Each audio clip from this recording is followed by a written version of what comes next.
Allahu Akbar. Bismillahirrahmanirrahim. Inna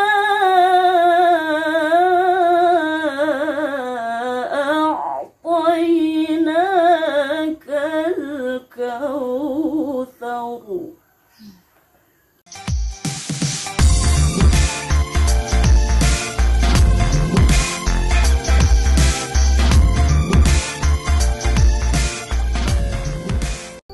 Assalamualaikum warahmatullahi wabarakatuh. Selamat sore pemirsa Linggo Post Channel dimanapun Anda berada. Sore hari ini Mbak Uli ditemani oleh seorang tamu yang istimewa. Bukan, tapi ceritanya kita bertamu. Saya lupa. Jadi ceritanya hari ini kami bertamu ke rumah Mbak Alfiatur Rahman ya. Beliau adalah juara 1 tilawah dewasa untuk STQH Sumsel ke-26 tahun ini ya Mbak ya. Dan belum ada sepekan ya, Sehari. baru sehari. Saya bersyukur sekali karena kita mendapatkan dukungan dari Kresna Kota Lubuk-Linggau dan juga pemerintah Kota Lubuk-Linggau untuk bersama-sama menimba ilmu dari Mbak Alfia. Mbak siapa kamu? Alfi boleh. Mbak Alfi tentang bagaimana sih di tengah kesibukan beliau sebagai ibu rumah tangga, terus dedeknya masih bayi, tapi ternyata punya kegigihan sampai akhirnya bisa membawa nama baik Kota Lubuk-Linggau. Ini ceritanya kita bakal ke nasional. Insya Allah, tapi ditesi lagi. Tesi lagi nanti sih. Dilatih lagi sama pihak provinsi, kemudian baru nanti dikirim di Maluku Utara. Oh, Maluku Utara. Berarti siap nih bakal ke Maluku. Insya Allah siap. Saya dapat bocoran nih dari Kak Fahmi, mungkin hari ini nonton ya. Setelah videonya upload nanti Kak Fahmi nonton. Beliau ini sudah beberapa kali juara nasional dan juara regional juga. Jadi juara-juaranya tuh udah banyak sekali event yang beliau ikuti. Tapi kan kita nggak tahu ya sebenarnya di balik keberhasilan itu pasti ada kayak semacam perjuangan, belajar sampai keistiqomahan untuk tetap ini ilmu gitu. Ini sudah piala keberapa yang didapat sama Mbak Alfi? Piala keberapa ya kalau untuk jumlahnya mungkin saya nggak ngitung ya, tapi untuk yang ke provinsi ini, juara 1 provinsi Sumsel itu saya mulai belajar mengikuti event NTQ, STQ itu dari kelas 3 SD. SD mana itu ceritanya? SD 68. Iya, SD 68 Kota Lubuk-Linggau. Letaknya di Kelurahan Rahmah. Kelurahan Rahmah. Itu dari kelas 3 sekitar tahun 2000 berapa ya? Saya masih kecil ya pokoknya. Sampai sekarang gitu. Tapi itu nggak langsung juara 1. Di awal pernah di awal ikut saya juara 2 tingkat kota. Oh, baru awal ikut aja udah juara. Juara 2. Sudah juara banyak. Terus semangat lagi juara 1 provinsi, tapi berangkat ke juara 1 kota berangkat ke provinsi, tapi belum berhasil, masih prosesnya panjang. Baru kemudian saya mulai di SMA, itu baru mulai masuk ke provinsi juara 1. Jadi memang prosesnya nggak langsung juara 1, jadi panjang banget. Jadi kalau tilawah dewasa kan kita ini ya teman-teman ya, suara, belum lagi mengerajul hurufnya. Ini kalau boleh tahu fasih membaca Al-Qur'annya usia berapa? Saya belajar Iqra pertama itu sama bapak sendiri, sama bapak di TPA, jadi masih kecil ikut-ikutan ngaji. Terus bapak juga ngajar tilawah kan kecil, saya ikutan dengerin kaset, dengerin bapak ngajar ikut. Jadi sejak kecil memang sudah mulai fasih. Belajar Tajwidnya udah ini. Kalau fasih, kalau kecil belum, tapi mulai belajar benar-benar tajwid itu ya pas pesantren. Tapi ketika kelas 4 artinya kita sudah ikut tilawah anak-anak. Sebelum itu kan pasti kita ada uji coba dulu di rumah atau apa. Itu pas berani bulat pengen menekuni di bidang ini tuh umur berapa sebenarnya? Kelas 3 itu. Oh, kelas 3 itu. Jadi waktu sebelum saya sekolah itu kan TK itu memang sudah sering dengar tilawah di kaset, karena bapak kan sering muter, bapak juga sering ngajar ibu-ibu, jadi emang saya seneng gitu dari kecil. Nah pas kelas 3 itu udah mulai difokusin karena oh ini anak punya bakat nih gitu dari suara, ini sama papi terus dilatih terus, baru ayo ikut MTQ di kota. Baru saya awalnya ya namanya anak-anak pasti masih ada takut, tapi coba deh gitu nonton, Bismillah. Mulai dari situ harus memberanikan diri. Oh iya, tilawah ini kan kadang ya kalau remaja ya, misalkan dia sudah di rumah, sudah dididik orang tua, akan sedikit tidak mudah untuk ketika misalkan dia sudah SMP tapi tetap istiqomah di jalur yang itu gitu. Apalagi ini kaitannya dengan Al-Quran. Terus Mbak Alfia ini gimana menjaganya itu biar ketika SMP pun masih tetap menekuni itu, sekolah SMA juga di situ, itu gimana? Apa ada guru lain lagi gitu di pesantrennya? Jadi setelah SD setelah SD itu bapak, emang saya tekad pengen setelah SD saya harus pesantren. Nah pesantrennya itu memang saya pengen di pesantren yang memang khusus ada tilawahnya, jadi belajar seni Al-Quran. SMP itu memang ada, jadi ya setiap hari memang kita latihan terus gitu, jadi memang ada pembelajarannya setiap hari ke SMP. Terus kemudian saya pindah juga ke SMA-nya di Indralaya, pindah saya di situ juga memang ada program pesantren Al-Quran. Jadi ya emang setiap hari sudah latihan terus gitu, jadi hobi juga kan. Kemudian pas kuliah di bidang itu lagi.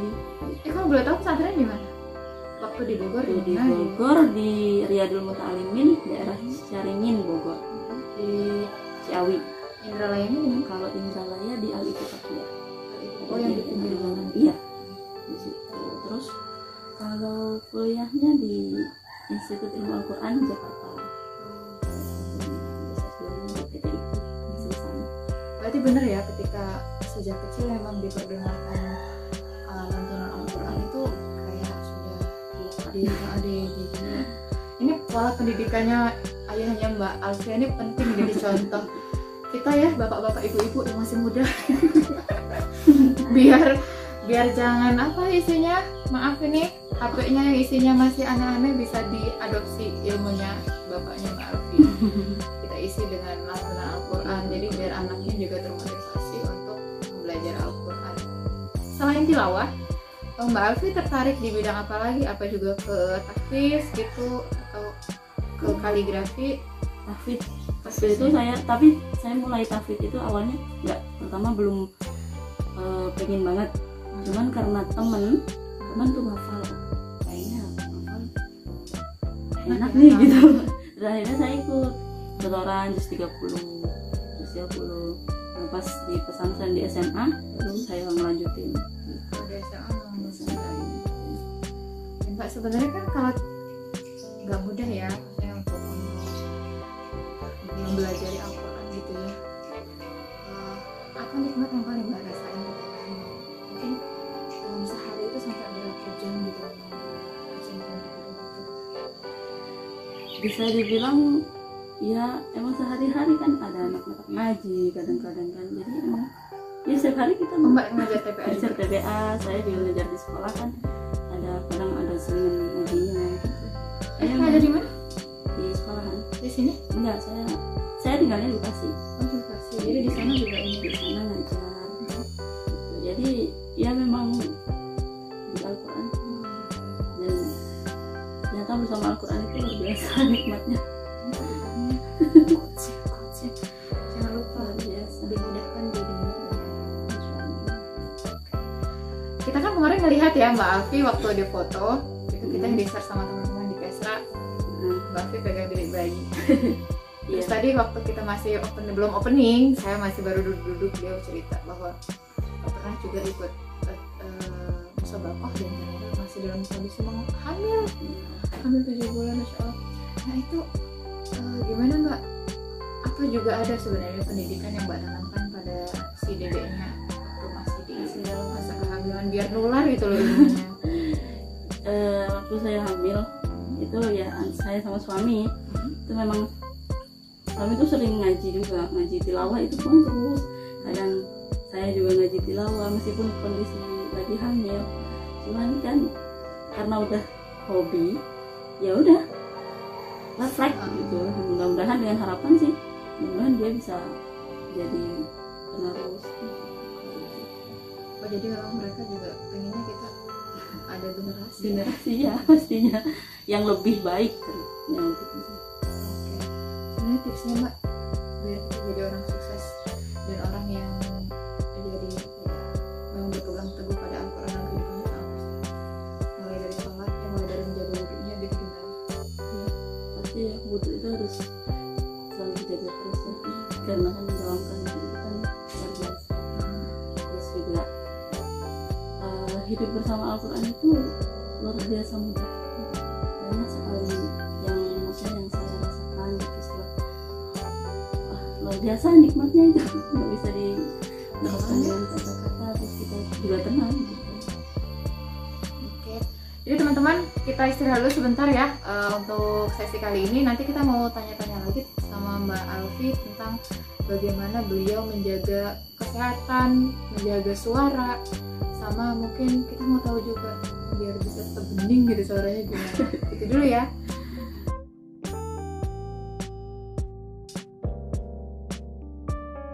Baik pemirsa, kita lanjut ya. Tadi Uli sudah banyak berbincang sama Mbak Alfi tentang bagaimana perjuangan beliau dari nol sampai akhirnya bisa istiqomah menjadi insan yang lebih dekat dan erat dengan Al-Quran dalam kehidupannya. Dan ternyata kata beliau banyak sekali manfaat dan ibrohnya ketika kita dekat dengan Al-Quran. Tapi kan kita nggak tahu ya siapa-siapa sih sebenarnya yang bisa membuat Mbak Alfi begitu sukses sekarang.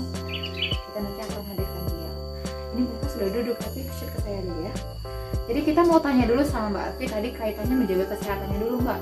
Kita terbang sana sini terus harus tetap fit ya. Kadang kan kita mau diwawancara juga serak-serak itu udah nggak pede ya.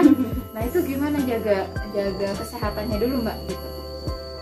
Kalau untuk lomba ya pastinya kita harus latihan kan. Hari terus latihan pagi itu yang bagus untuk sholat. Tapi kalau untuk menjaga kesehatan ya rutin minum vitamin aja sih kalau untuk kesehatan. Nggak bisa ada kayak yang dihindari gitu, misalnya nggak makan sambal sama sekali gitu. Enggak. Kalau saya nggak sambal makan, tapi kalau pas mau tampil jangan coba-coba minum es. Oh justru es ya yang dihindari. Saya kalau es itu memang benar-benar nggak bisa. Jadi setelah minum es pasti suara berat, serak. Kalau masih sambal, gorengan itu masih bisa suara meningkat, tapi nggak separah es. Kalau es itu pengaruh banget.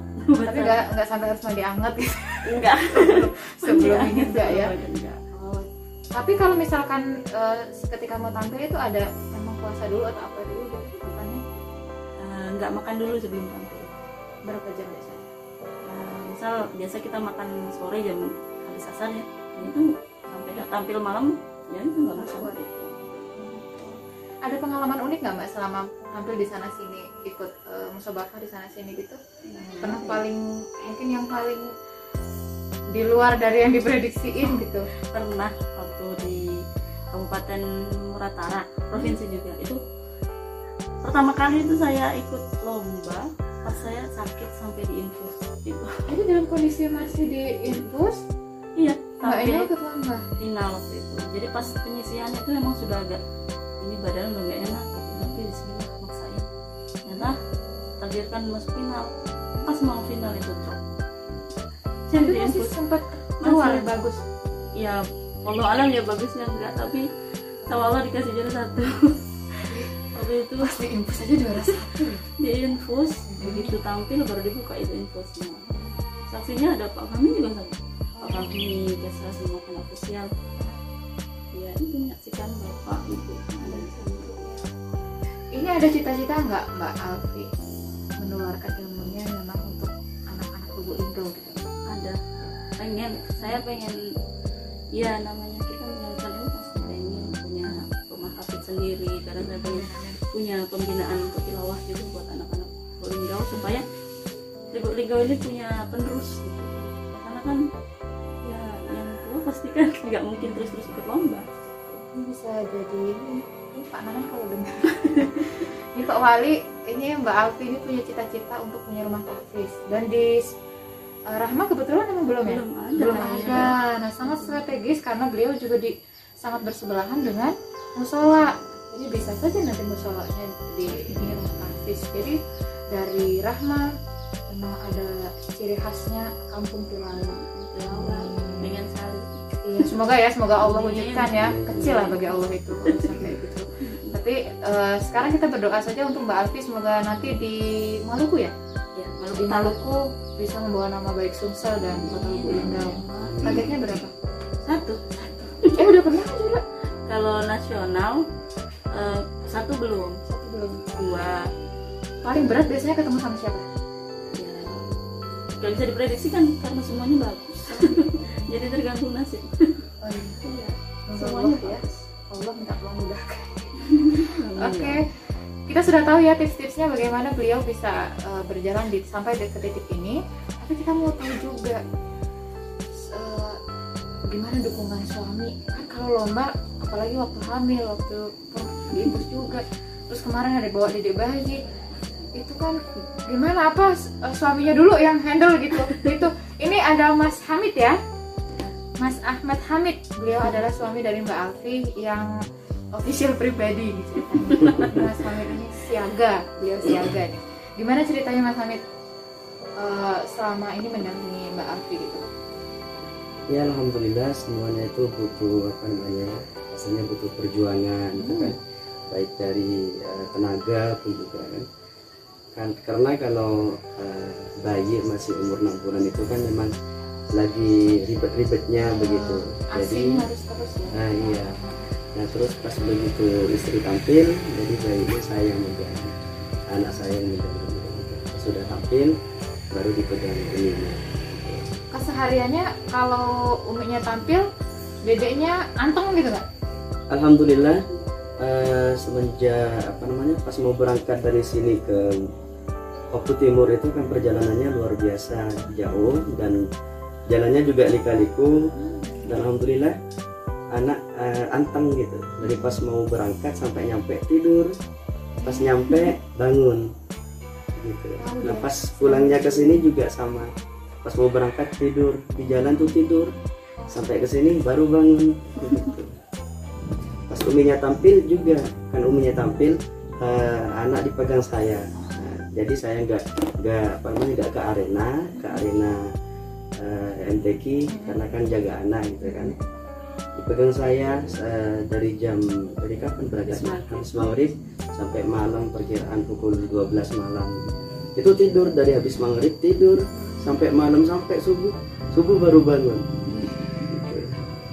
Jadi seperti itu ya teman-teman, perjuangan Mas Hamid mendampingi Mbak Alfi selama proses perjuangan.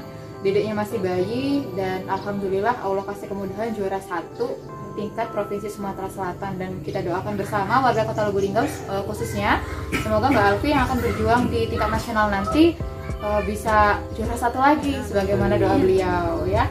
Nah tapi kita belum selesai sampai di sini karena ada sosok lain yang ternyata memang dari awal mungkin doanya tuh memang udah makbul ya, doanya makbul, terus lagi didikannya juga perlu kita contoh. Ini ada Bapak Harun Aroni. Nah, beliau wajahnya mirip sama Alfi loh. Bisa lihat nggak? Bisa lihat nggak sih? Produk asli. Ini Pak Harun Aroni ini adalah bapak dari Mbak Alfi. Mbak Alfi ini anak pertama ya Pak? Iya. Anak pertama. Dulu waktu hamil Bapak udah bilangin mirip aku ya suaranya Pak. Nah gitu nggak Pak? Iya. Iya, kayak gitu. Oh jadi memang Bapak pengen nurunin ke Mbak Alfi juga?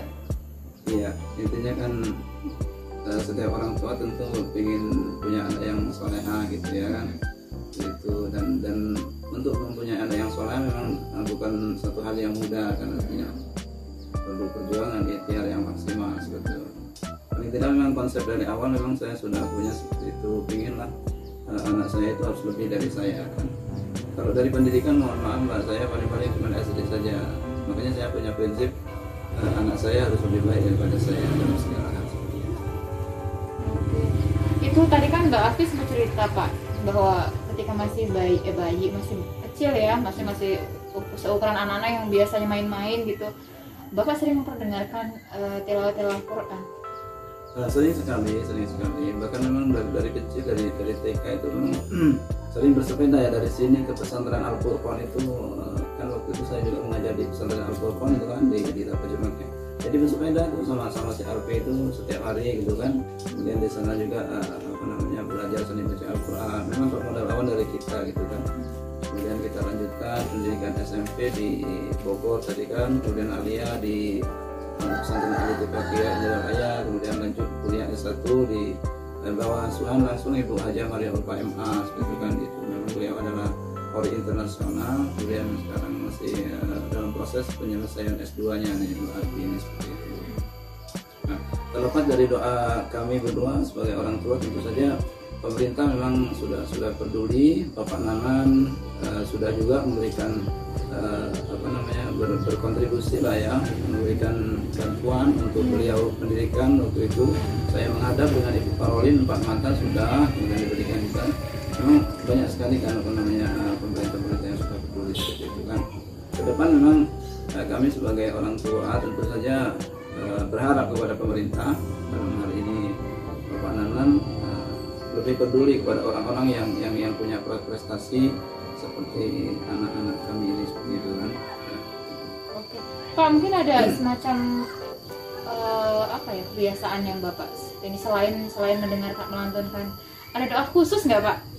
Atau makanan khusus gitu ya? Memang kan kita kadang ya ibu-ibu muda ya pengen lah kalau melihat itu ini juara gitu kan, terus itu ngajinya bagus, suaranya enak, aduh ya Allah. Nah itu mungkin ada Pak, makanannya gimana, cara menjaganya, terus lagi mungkin tidurnya Bapak usap-usap gimana gitu doanya ya. Itu kita mau dengar tips dulu dari Pak Harun gimana Pak? Baik, jadi memang kembali dari awal memang kalau kita ingin mempunyai ada yang soleh lah ya, itu tidak satu butir nasi pun, tidak satu teguk air pun yang dihasilkan dari kita, dari produk atau pekerjaan yang tidak benar atau haram seperti itu. Nah, terlepas memang kita jangan keluar dari konsep agama seperti itu. Doa tentu saja setiap saat kita berdoa ya kan, ya seperti yang diajarkan oleh agama itulah doa kita gitu. Tapi sekali lagi doa saja tidak cukup tanpa ikhtiar yang maksimal seperti itu. Tadi kan pendidikan aja udah dari kesana sini kan, banyak sekali memang proses yang bisa mencapai beliau seperti ini ya, seperti itu. Oke. Ini kan kata Mbak Alfi tadi memang adik-adik Mbak Alfi juga di pendidikannya ke pesantren Mbak ya? Iya. Kenapa Pak Bapak memilih itu gitu? Sementara kan umum dekat misalkan gitu. Itu apa yang bikin Bapak termotivasi itu? Tentu saja Mbak tadi udah bilang bahwa agama ini kan harus ada generasi penerus seperti itu kan, dan konsep agama lah yang kalau bahasa kita yang paripurna bahasa kita. Maka di pesantren itu adalah dua pendidikan yang tidak terpisahkan, antara pendidikan umum dan pendidikan agama seperti itu. Jadi seperti itu Mbak. Jadi memang kalau terlepas dari ingin bahagia dunia, di akhirat juga dalam hadis dikatakan kan ada, kalau kita mempunyai anak yang pandai membaca Al-Quran, bahkan bisa menghafal Al-Quran, nanti anak itu akan mengangkat 10 keluarganya yang ada di neraka. Bahkan seorang anak ini nanti akan memakaikan mahkota kemuliaan di surga nanti untuk orang tuanya seperti itu. Masya Allah.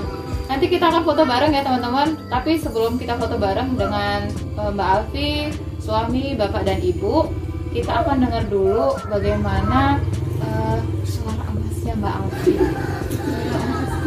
Saya mau bilang apa lagi nih? Jadi kita akan dengarkan langsung. Ini namanya apa Mbak? Nadanya apa gitu? Saya dulu pernah waktu saya di Jogja. Saya lupa sekarang, malu saya. Mbak Alfi silakan satu ayat aja, kita mau dengar. Ini tolong direkam dengan seksama ya Pak Darka ya. Allahu Akbar, Bismillahirrahmanirrahim. Inna a'tainakal kautsar.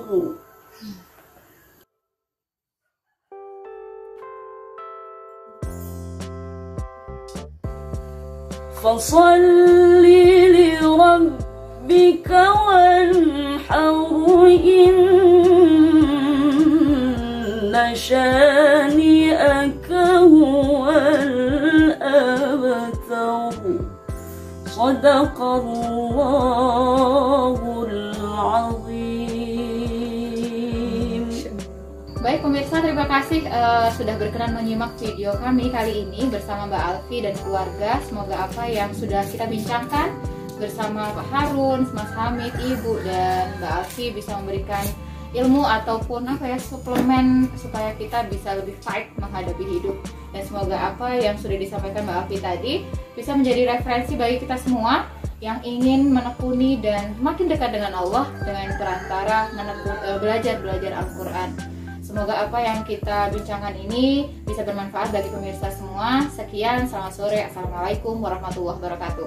Setelah ini kita akan foto bersama. Kalau mau lihat dedeknya Mbak Alfi, kita bisa lihat ya. Bentar.